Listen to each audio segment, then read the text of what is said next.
Jubilation, excitement and celebration arose following the announcements of the GCE Advanced Level and Baccalaureate results. The successful candidates are faced with the issue of what to do next, whether going in for professional training or going in for further studies. However, integration into the job market remains the greatest preoccupation. Bien, disons que le diplôme à la fin du secondaire, puisque c'est celui dont il s'agit, est un gage de scolarisation d'abord. Avant toute chose, c'est un gage de scolarisation. C'est-à-dire que celui qui est dépositaire d'un baccalauréat, que ce soit en série générale ou technique ou professionnelle, est d'abord capable de montrer qu'il a fait des études secondaires. C'est-à-dire qu'il est capable de lire, d'écrire, de raisonner minimalement et donc d'avoir une réflexion de base sur à peu près tous les sujets de la société. Ça, c'est au niveau minimal. Au niveau professionnel, pour venir à la question que vous posiez, il s'agit de savoir quelles sont les compétences qu'il peut montrer et offrir à la société.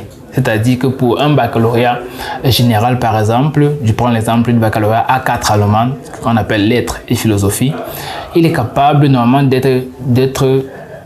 il est capable de produire des travaux de rédaction administrative, il est capable de produire des écrits littéraires, il est capable de produire un raisonnement philosophique. Ça, c'est ce qui est attendu d'un diplôme d'un baccalauréat général.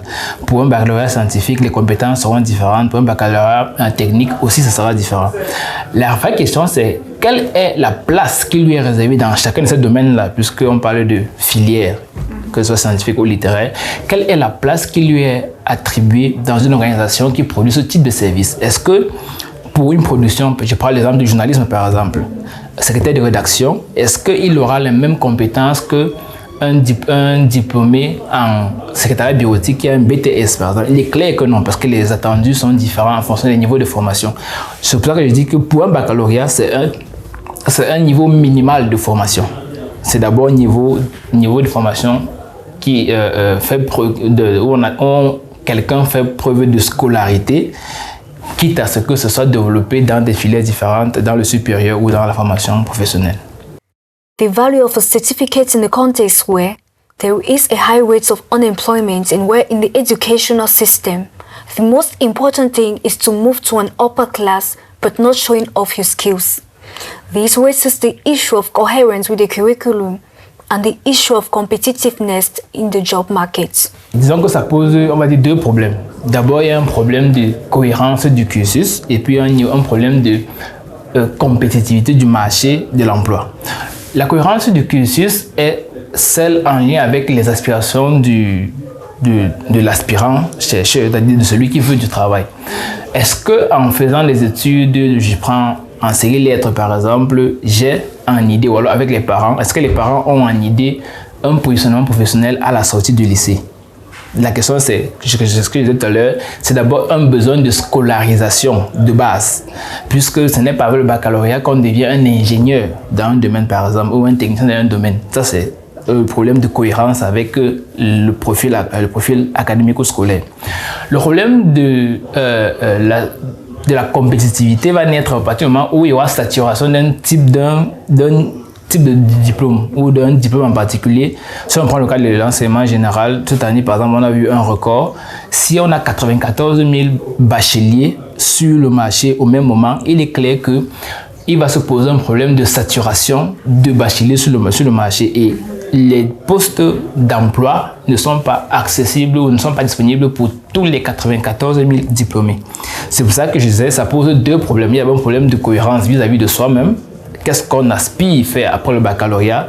Et aussi, une fois qu'on sait ce qu'on veut faire après le baccalauréat et le type de baccalauréat qu'on a obtenu, est-ce que, vu le nombre de candidats qui ont le même niveau, donc le même diplôme que nous, il est possible pour nous d'avoir l'emploi souhaité. C'est à ce moment-là qu'il faudra donc d'autres types de capitaux, que ce soit les réseaux, que ce soit les moyens financiers, pour avoir plus de chances d'avoir un emploi ou alors simplement pour poursuivre des études supérieures pour affiner les domaines de compétences qui sont les nôtres.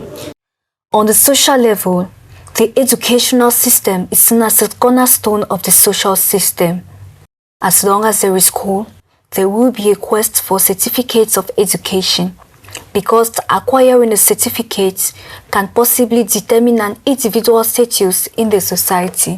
La dimension sociale comme enjeu de l'obtention du diplôme est réelle, ne serait-ce que parce que le système social camerounais, et on va dire comme dans toutes les sociétés, est au moins en grande partie organisé autour du système formel de l'éducation. C'est-à-dire qu'il y a un cursus académique, cursus scolaire qu'il faut suivre et qui permet de juger qui a accompli, du moins chez les adolescents, un certain nombre d'exploits. Le diplôme du CEP, le diplôme du BPC, le DCI, ordinaire, voilà. Chaque diplôme est gage d'apprentissage. Avant même les compétences, c'est d'abord un gage d'apprentissage. Et qui dit apprentissage dit ensemble de valeurs qu'un individu possède par rapport à d'autres ou par rapport à sa société. Donc rien que de ce point de vue-là, le diplômé est quelqu'un ou alors est quelqu'un de mieux que d'autres personnes parce qu'il a un diplôme que tout le monde n'a pas et auquel tout le monde aspire. Maintenant qu'on l'a dit, ça, on ne va pas revenir sur la dimension professionnelle ou sur l'enjeu professionnel du diplôme. La dimension purement sociale du diplôme est donc liée à l'organisation sociale de l'éducation ou de la place d'éducation formelle dans la société. C'est donc pour ça qu'indépendamment des modèles de réussite alternatifs qu'on observe, que ce soit actuellement on voit les influenceurs de toutes parts, ou que ce soit la musique ou le sport ou d'autres formes de performance culturelle en général, il y a quand même un certain gain ou alors une forme de permanence de l'attrait du diplôme, ne serait-ce que parce que c'est encore gage de civilisation, gage d'éducation, et donc même celui qui a, on va dire quoi, des millions de salaires mensuels revendique, ne serait-ce que par pure valeur symbolique, la nécessité d'avoir un diplôme formel. Et donc, la joie que l'on peut observer dans les quartiers ou dans les chaumières à la lecture des résultats des examens, notamment du baccalauréat, est donc aussi fonction d'abord à l'affirmation que les candidats ont et les parents avec les familles avec de ce qu'ils ont acquis un statut vis-à-vis d'autres, mais aussi, et vous l'avez dit notamment pour le cas du baccalauréat, c'est la marque par excellence de la liberté que l'on acquiert lorsqu'on est un adolescent, que ce soit au sein du foyer familial ou lorsqu'on est loin de la famille. Il y a une forme de déclic qui se crée d'abord vis-à-vis du fait qu'on a ôté la tenue pour soi-même, qu'on n'est plus astreint à un code réglementaire, un code disciplinaire astreint lorsqu'on est dans un établissement. Et donc le baccalauréat devient comme un visa d'affranchissement que l'adolescent ou le jeune apprenant, le bachelier, le jeune bachelier, la jeune bachelière s'octroie pour dire désormais moi aussi je peux parler librement, ou alors je peux agir plus librement vis-à-vis des aînés ou vis-à-vis des cadets parce que j'ai franchi le Rubicon, pour parler comme les latins. Donc il y a réellement un enjeu social qui n'est pas professionnel mais qui est purement relationnel et qui permet aux jeunes bacheliers de gagner en liberté, ne serait-ce que de manière générale vis-à-vis des membres de la société, des aînés et des cadets notamment. It is also important to parents who have professional projects for the children they send to school. The key is to know what to do with the certificate and not wait to know what the certificate will do. Au niveau des apprenants, ici, ce que je préconise, comme je dis, c'est d'abord de s'investir dans les études. C'est pas quelque chose qu'on fait naturellement. Puisque depuis le primaire, il y a une forme de débarras dont les parents usent pour envoyer les enfants à l'école. Voilà, donc c'est davantage dans cette forme de routine-là que la scolarisation s'effectue. Et ce n'est que lorsqu'on atteint un certain niveau qu'on se demande, en fait, pourquoi est-ce que je faisais ces études-là? Est-ce qu'il aurait même fallu que je les fasse? Donc, les questions arrivent généralement un peu tard. Donc, c'est aussi du rôle des parents d'abord d'avoir des projets professionnels ou des projets de vie pour les enfants qu'ils ont à l'école. Maintenant, au niveau je ne vois pas comment est-ce qu'on peut le faire dès le secondaire, parce que l'idée ici, d'abord d'avoir le diplôme, mais je dirais pour ma part que le supérieur est le lieu par excellence pour bâtir un projet professionnel. C'est-à-dire que le choix de la filière doit être fait en harmonie ou alors en adéquation avec une observation du marché de l'emploi et des aspirations personnelles. Pour ceux qui veulent voyager, ayant identifié des universités étrangères où ils veulent se former, qui en ingénierie civile, qui en génie civil, autant pour moi, en génie informatique, ça, c'est une réflexion qui doit être faite au moment où on passe le baccalauréat ou au moment où on le prépare, tout de moins. Pour ceux qui veulent rester au pays, qui veulent faire des études supérieures, il y en a qui vont aller dans le privé, selon les formations qu'on a choisies pour un BTS ou bien pour un DUT. Il y en a qui vont aller dans le public pour une licence, master ou un doctorat. Mais toujours est-il que chacune de ces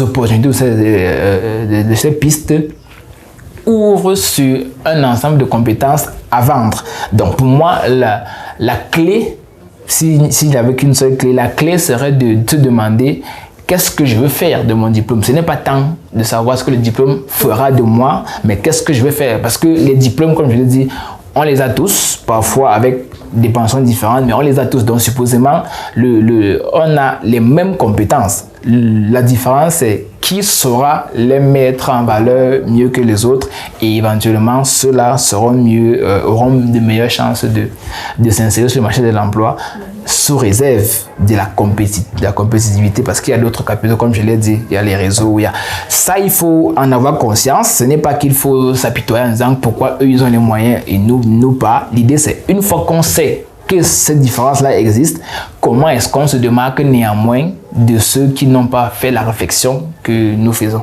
Oui. Disons que le civisme a ses limites, il faut le dire ainsi. On peut faire le civisme, mais à un moment, on doit être devant sa responsabilité en disant d'accord, j'ai fait l'école, mais est-ce que c'est juste pour faire l'école que je le faisais, ou alors j'avais un projet réel derrière? Parce que sinon, s'il n'y a pas de réflexion en amont, on ne peut s'en prendre qu'à soi-même. Personne ne dit, j'ai du mal lorsque j'entends quelqu'un dire que nous avons été envoyés à l'école, nous avons fréquenté et aujourd'hui nous n'avons pas de travail. Ce n'est pas à l'État. Il y a très longtemps que l'État ou alors la fonction publique ou le gouvernement a été le gage d'emploi pour les diplômés. On est dans une époque où le libéralisme aidant, ou le capitalisme aidant, chacun doit pouvoir, prenant en compte les moyens mis en œuvre par l'État à quelque niveau que ce soit, se créer sa propre voie. Puisque que ce soit le concours, les concours directs ou les concours indirects à la fonction publique, ce sont des moyens mis en œuvre, que ce soit les systèmes de formation primaire, secondaire ou universitaire, sont des moyens mis en œuvre par le gouvernement. Maintenant, ce que le gouvernement peut faire, c'est tenir la main de chaque diplômé en lui disant toi tu seras ici, toi tu seras là-bas. C'est une époque révolue et il faut très vite se réveiller de peur de finir frustré, par exemple. Though education is considered a key to employment, has now started putting everything into question. Should we school for a purpose, or we school for a better future?